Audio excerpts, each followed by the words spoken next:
Well, good evening. Thanks for staying with us tonight. Whenever there is a major dust storm, it raises a lot of concerns, and they're justified, about valley fever, as all of that bacteria and spores from the soil is released and lifted into the air. Well, now a West Valley mother is sharing her own story of loss to help raise awareness about the dangers of valley fever. 12 News journalist Jade Cunningham sat down with her today and heard the story of how the deadly infection took her son's life.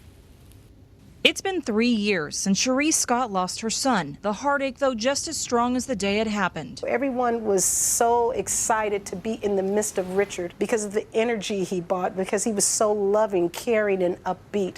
So to have all that taken because of a misdiagnosis, it's not fair. At the end of 2020, Scott says the 31-year-old entrepreneur began feeling ill. A doctor said it was muscle spasms. By November, December, he was still struggling. So we, again, made another trip back to the doctor, who also, again, identified when they pressed lightly on his back, they stated, yeah, this is just muscle spasm.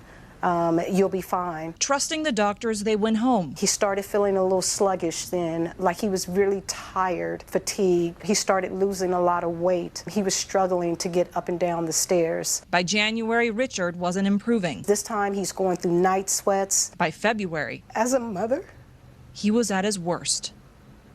You want to do all you can to protect your children. I picked my son up, carried him to my car, and headed off to another medical facility. One of the hardest moments was having my son say, "Mom, what's going on?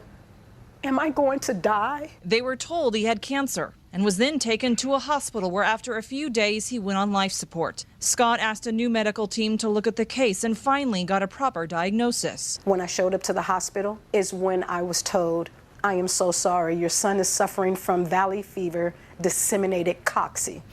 There is nothing that we can do to save him." After 10 days in the hospital, Scott made the tough decision to say goodbye. And just that quick, my grief turned into anger because of the misdiagnosis. I thought we were dealing with muscle spasm. That anger now turning to purpose, to raise awareness about this common, yet not often talked about, infection. And breathing in these spores, the first thing it does is attack your lungs. Every organ in my son's body shut down. This could have all been prevented had we had proper awareness. Awareness, so others learn. We have so many young children, elementary, middle school, high school, college students, that could have their life turned upside down with the quickness. And so other families, she says, can hopefully get answers quicker to avoid having to tell a loved one goodbye. Jay Cunningham, 12 News. Valley fever. Hey, yo, what's happening, man? This is your host, Most the Great, Day Late Dollar Short News, man. Smash the like, the share, the subscribe.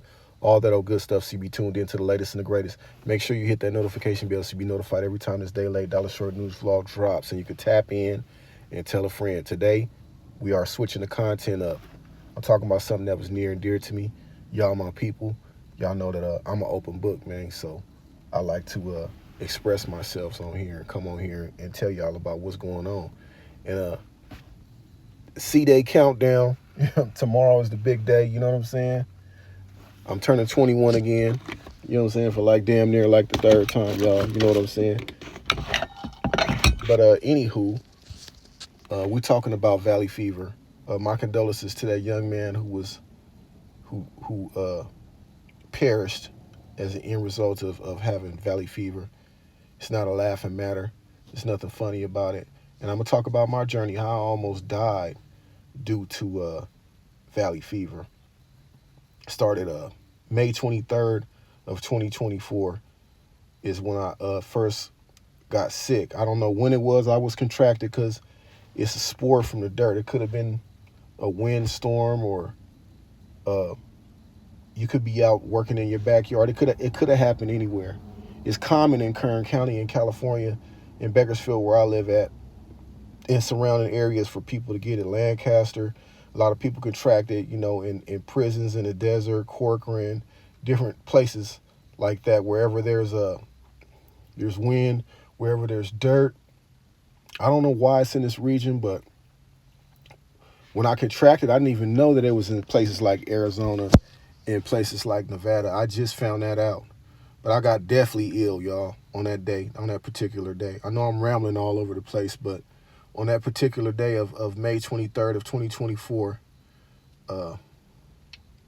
I told my girl that I couldn't take it no more. I'm not the type of dude who goes to the hospital when I'm sick. I was definitely ill, y'all. And thank God I made it to the hospital when I did, because they told me that if I wouldn't have made it when I made it, I wouldn't have made it. You dig what I'm saying? They told me that I had pneumonia. They didn't diagnose me that day. They told me that I had pneumonia. They ran all type of blood tests, all type of chest x-rays, and yeah, the whole works, man. They did the Count Dracula on me. So that following Friday, I think that was a Wednesday, if my memory serves correct. That following Friday, I found myself back in the hospital because the night prior, I was running a fever of like 104 degrees, night sweats, all the typical flu symptoms. They were testing me for everything, full blood panel, testing me for HIV/AIDS, just about any disease that would cause these type of symptoms, you know? So they couldn't find that. So the last test that they did was a test for valley fever. I'm like, valley fever? You know, what's that? I didn't know, you know, the logistics around. I didn't know the symptoms. I got family members that had it, and one of them actually perished from it. And a couple of family members that I have right now, you know, they've had it and gotten over it. And I got one cousin who has it right now, and he's not doing too good. But anyway, I came back June the 3rd, and that's when I was diagnosed with valley fever. They put me on fluconazole, 400 milligrams of fluconazole. For those of you who are not familiar with what valley fever is spores in the dirt, and the first thing that it attacks is your lungs. I've heard of people have valley fever in all type of different body parts.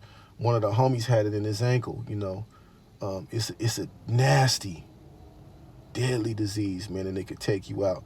And you might think that it's the common cold. You might think that it's the flu.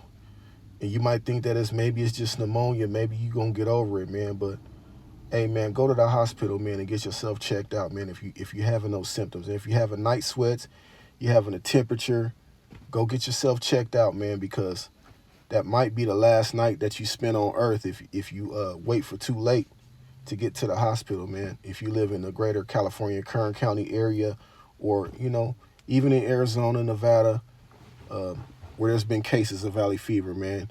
Last month was Valley Fever Awareness Month. I meant to drop the video then, but I'm dropping it tonight because I had it on my post, man, and I'm getting to all the videos that I leave on my post, man. I'm getting around to it, man. Y'all bear with me, man. I've been trying to be more consistent with you all.